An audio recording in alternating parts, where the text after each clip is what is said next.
बच्चों, मैं हूं आपकी बायोलॉजी फ्रेंड शिवानी मैम। चलिए स्टार्ट करते हैं अपना नेक्स्ट सेल ऑर्गेनेल जिसका नाम है लाइसोसोम। ठीक है। अब सबसे पहले हम इसका क्या पढ़ेंगे, स्ट्रक्चर, कि ये स्ट्रक्चर में कैसा होता है। स्ट्रक्चर कैसा होता है, स्फेरिकल सेक लाइक स्ट्रक्चर होता है और चारों तरफ एक मेम्ब्रेन से बाउंड होता है। This is a single membrane bound structure. Okay. Next, इसके अंदर अगर हम स्ट्रक्चर इसका देखेंगे तो इसके अंदर क्या होते हैं, हाइड्रोलाइटिक एंजाइम्स होते हैं, जिन्हें हम और क्या कह सकते हैं, हाइड्रोलाइसिस।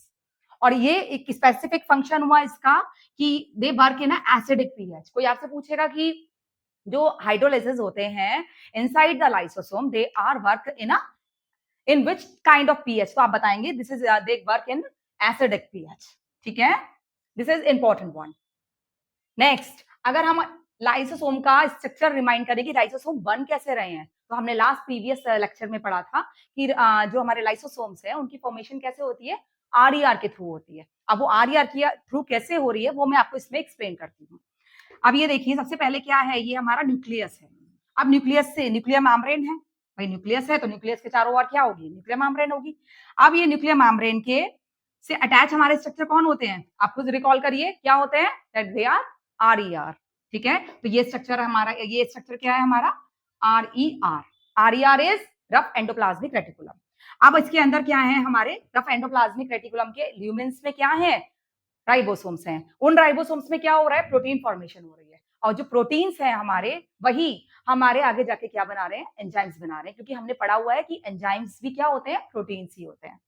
ठीक है। अब ये जो हमारे इसमें जो प्रोटीन बन गए हैं, जो एंजाइम्स बन गए हैं, वो हमारे फाइनली कहाँ पहुंच जाते हैं, दिस इज गोल्जी एपैरेटस में।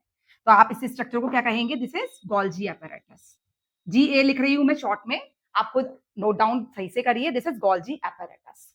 अब ये गोल्जी एपैरेटस में पहुंच गए हैं, गोल्जी एपैरेटस की ल्यूमेन में पहुंच गए हैं। हमने जैसे आपको एक्सप्लेन किया था लास्ट प्रीवियस चैप्टर में कि गोल्जी एपैरेटस का काम क्या होता है, जो भी प्रोटीन या जो भी चीज उसे आरईआर या एसईआर से मिली है, हम यहाँ आरईआर की बात कर रहे हैं, लेकिन जो भी चीज उसे इससे आरईआर या एसईआर से मिली है, वो क्या करेगा, उसे मॉडिफाइड करेगा और पैक करने का काम करेगा। तो वही काम ये कर रहा है, ये पैकेजिंग कर रहा है। ठीक है, जो भी है उसे मॉडिफाइड कर रहा है और पैकेजिंग कर रहा है। उसके बाद इसने क्या बना दी, दीज आर वेसाइकल्स। ठीक है, वेसाइकल्स मतलब जो एंजाइम्स थे, देखिए इसमें प्रोटीन हुए। अब ये वेसाइकल्स की फॉर्मेशन किसने करी, गोल्जी एपैरेटस ने करी। अगर मैं आपको और थोड़ा डिटेल में एक्सप्लेन करूं तो मैंने ये इस चार्ट के थ्रू मेंशन किया है, आप इसको देखिए कि RER that is rough endoplasmic reticulum, उसमें क्या था हमारे, उसने प्रोड्यूस किए सबसे पहले प्रोटीन्स, क्योंकि उसके अंदर राइबोसोम्स प्रेजेंट है, उसने क्या बनाए, प्रोटीन्स बनाए। वही प्रोटीन्स हमारे क्या बने, कुछ प्रोटीन्स हैं जो कि एंजाइम की तरह वर्क कर रहे हैं, तो वही प्रोटीन्स जो हुए कुछ एंजाइम की फॉर्म में कन्वर्ट हुए, और वही एंजाइम्स हमारे किसके अंदर मॉडिफाइड और पैक होके पहुंचे, इन वेसाइकल्स। क्लियर बच्चों, आई थिंक कोई कंफ्यूजन नहीं होना चाहिए, क्योंकि मैंने बहुत अच्छे से बहुत डिटेल में एक्सप्लेन किया है आपको ये। लेकिन ये वेसाइकल्स हैं, अभी ये लाइसोसोम्स में नहीं कन्वर्ट हुई हैं। ठीक है, तो लाइसोसोम की फॉर्मेशन नहीं हुई है अभी।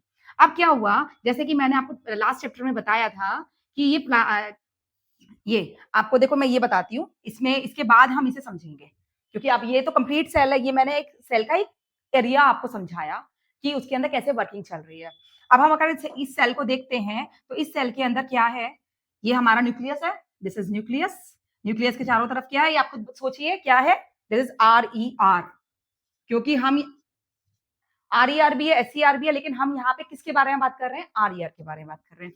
नेक्स्ट, इसके बाद क्या होगा, दिस इज गोल्जी एपैरेटस। अब ये गोल्जी एपैरेटस है, इसके थ्रू ये क्या बन गई, दीज आर वेसाइकल्स। ठीक है, ये हमारी वेसाइकल्स बन गई। यही डायग्राम हमने यहाँ बनाया है, आपको कंफ्यूजन ना हो इसलिए यहाँ पर भी बनाकर दिखाया है।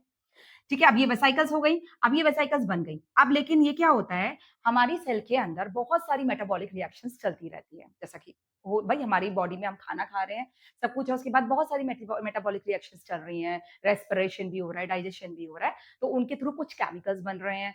ठीक है, और कुछ हमारे कुछ जो है हमारे कुछ प्रोटीन्स बन रहे हैं हमारे बॉडी के अंदर, या फैट्स बन रहे हैं, जो भी हमारे उस मेटाबॉलिक रिएक्शन से जो भी हमारे प्रोडक्ट्स बन रहे हैं, तो वो क्या होगा कि वो जो प्लाज्मा मेम्ब्रेन होगी जो कि सेलेक्टिवली परमिएबल है, तो वो क्या करेगी, कुछ मॉलिक्यूल्स जो सेल के बाहर प्रेजेंट हैं उन्हें अंदर जाने की परमिशन दे देगी। ठीक है, अब क्योंकि वो अंदर जा रहे हैं सेल के, तो उसे हम कहेंगे एंडोसाइटोसिस। ओके तो हम ये क्या कह रहे हैं, अगर हम अब हम इस डायग्राम पे आते हैं। इस डायग्राम में क्या है कि हम ये cell membrane, this is called plasma membrane. अब प्लाज्मा मेम्ब्रेन से कुछ चीजें हमारे कुछ केमिकल्स वगैरह अंदर जा रहे हैं, जो कि हमारे ये सेल के बाहर प्रेजेंट थे, वो अंदर जा रहे हैं। तो इस प्रोसेस को हमने कहा एंडोसाइटोसिस। दिस इज कॉल्ड, यहां पे मेंशन कर देते हैं हम, दिस इज एंडोसाइटोसिस।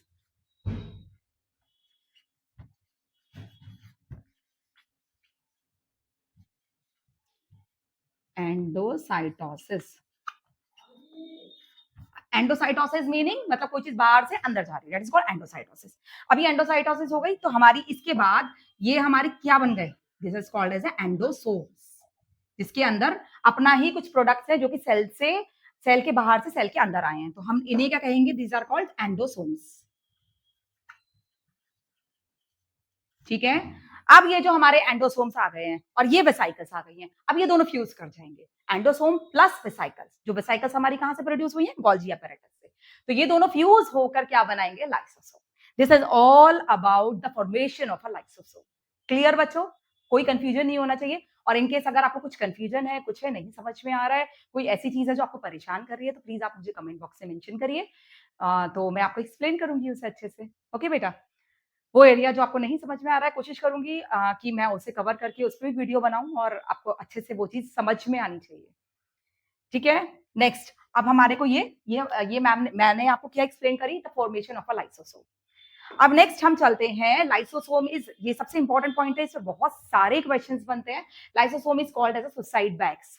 अब इसे सुसाइड बैग्स क्यों कहते हैं बेटा, वो इसलिए कहते हैं कि मान लो अगर आपकी सेल है, सेल के अंदर फंक्शनिंग सही से नहीं हो रही है, तो ब्रेन से सिग्नल आएंगे कि ये सेल, पर्टिकुलर सेल है, ये काम नहीं कर रही है ढंग से, तो उस सेल को क्या करना पड़ेगा, डिस्ट्रॉय करना पड़ेगा। तो उसमें भी सबसे इंपॉर्टेंट जो रोल प्ले करते हैं वो हमारे लाइसोसोम्स करते हैं। अब ये जो सुसाइड वर्ड आया है, तो सुसाइड का मतलब क्या है, खुद ही आप एक सेल के अंदर प्रेजेंट हैं और आप खुद को ही खत्म कर रहे हैं, पूरी सेल भी खत्म हो रही है प्लस आप खुद को भी खत्म कर रहे हैं, तो वो क्या कर रहे हैं, आप सुसाइड कर रहे हैं। तो इस तरह से ये खुद की सेल को खत्म करते हैं, तो इसलिए इसका इसको एक टर्म कहा जाता है, इसको इस नाम से भी कहा बुलाया जाता है, दैट इज सुसाइड बैग्स।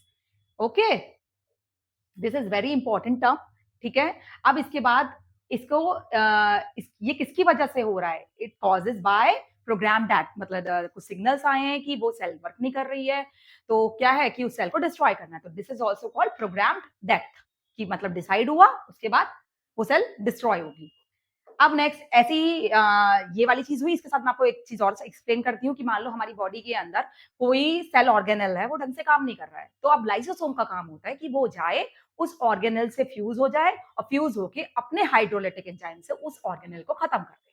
तो ये भी होता है, तो ये भी मैं आपको एक्सप्लेन करूंगी अभी। अब हम इसके फंक्शंस देखते हैं। ठीक है, तो ये मतलब हमारा मेन बेसिकली आपको क्या समझ में आया, लाइसोसोम क्या कर रहा है। लाइसोसोम हमारा मतलब एक तरह से सेल को पूरा सही से मैनेज करके रख रहा है।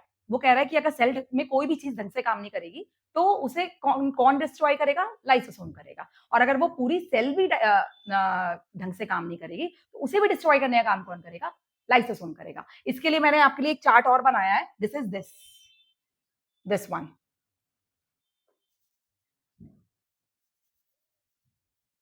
ये बेटा दिस इज, अगर आप इस चार्ट को देखेंगे तो आपको ये सुसाइड बैग का कॉन्सेप्ट कब समझ में आएगा, क्योंकि ये काफी ज्यादा पूछा जाता है, तो इसके लिए मैंने प्रॉपर एक फ्लोरल चार्ट बना के आपको एक्सप्लेन कर रही हूँ।